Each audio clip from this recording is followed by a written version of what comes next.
so excited to be sitting down here and having this conversation with you. August, I guess, is a special month because August is known as a women's month, at least in South Africa. And I think that's a critical thing. But I think I just want to come from a different angle in our time together, just to reflect on some things. And I'm hopeful that with all these videos that we'll be doing in the course of this month, we'll be able to just have a different take, right, on what really it means to be woman.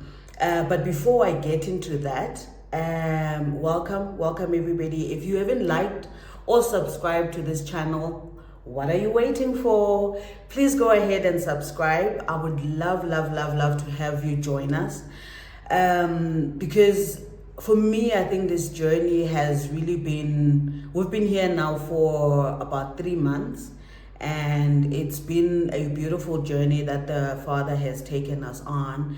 And I think one thing that I'm so excited about, and as you can see that the name of the channel has changed, and if you're following me anywhere, you are seeing a bit of movement happening in terms of things changing. I can't wait to share all of that with you. Please tune in. September, we are doing a big reveal, and I can't wait to take you on this journey with us. But anyway, without any further ado, this video, I'd like to have us think about why is it that there is such a warfare on our womanhood.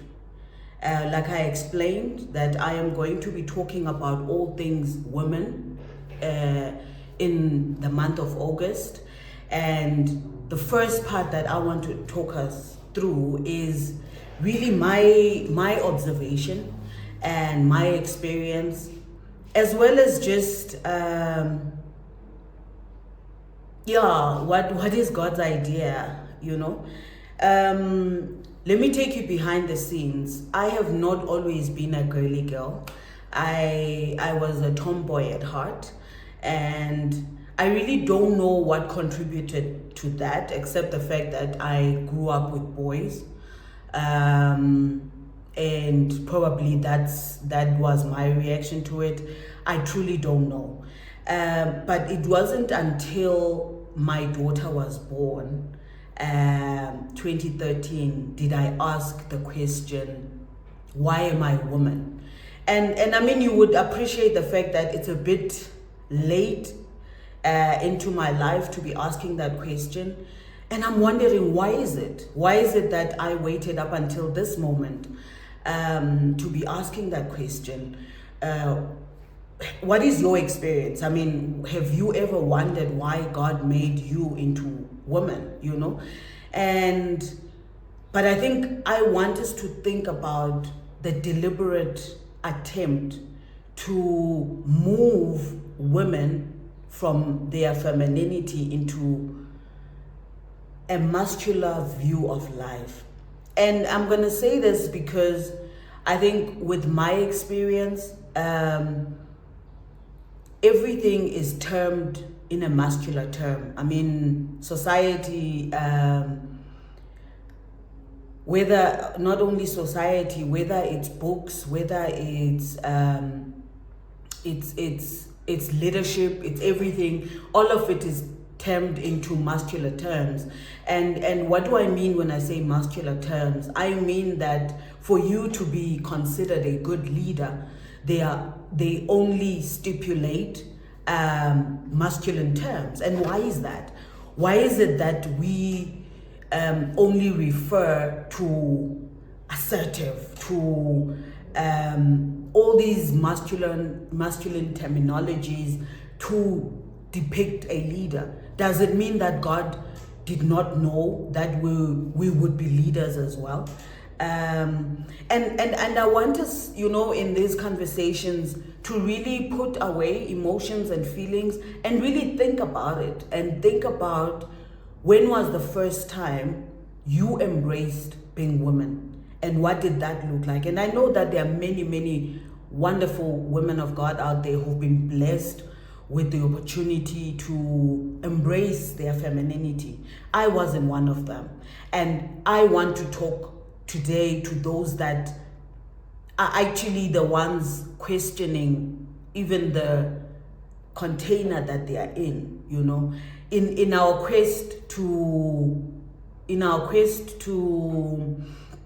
celebrate Women's Month.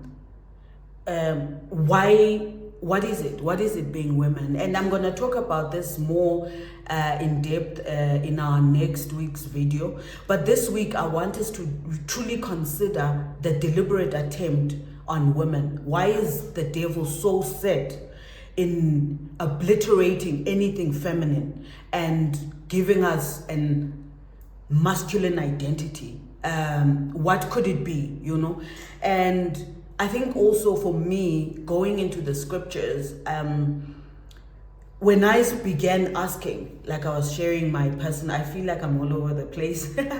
When I began sharing my, questioning why, or asking really, not really questioning, but asking with an intent to know from the Father, what are your plans for womanhood? Why is it that you made me female? And the best place to start for anyone questioning, and this was good for me, is the Bible, right? So when I went to Genesis and I found, let's actually read that. So Genesis 1, verse 27, it says, "So God created mankind in his own image. In the image of God, he created them, male, and he created them female." Well, he created them male and female. He created them. So I think with that as our foundation, we understand that we are not anyone's idea. We are God's idea, right? He deliberately created us when he had a conversation with himself. When they got into this conversation, the Father, the Son, and the Holy Spirit, he said, "Let us make man in our image and in our likeness, and let us make them male and female." Right. Now, this revelation for me settles any misconception of whether I am God's idea or man's idea, right? I know what the enemy has done. I know what the enemy has attempted to do in obliterating women. But I think once we can land here, knowing that we are God's creation, God's idea, we can then embrace anything else that comes afterwards. So I think for me, I want us to truly question anything that comes at us in a masculine format, anything that comes at us to make us doubt or even question the way we respond, the way we handle ourselves as women, and fully understand that we are God's idea. If we can move from that, I believe that we can win this victory, because the enemy is set in making us think that we are his idea. The whole chauvinistic ideology and the whole or abuse of women can make you think that we are objects, right? We are men's idea. They decide and dictate what happens to us. But I want, through this video, to dispel that myth. We are not man's idea. We are God's idea. He decided that he wants to make us in his image, right? Male and female. Now that settles it. I think that it's about time we get to that point where we settle our hearts. Maybe you are not questioning it. Maybe you are not in that place. But if you are, sis, pull up a chair. Let me tell you, you are God's idea. Man did not decide who you are.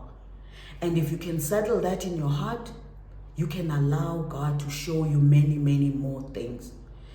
Thank you so much, guys. I hope that by this video, we were able to dispel myths around our creation, whether we are man's idea or not. But in the next video, we're going to address some interesting facts. And please join me on the next video. Bye.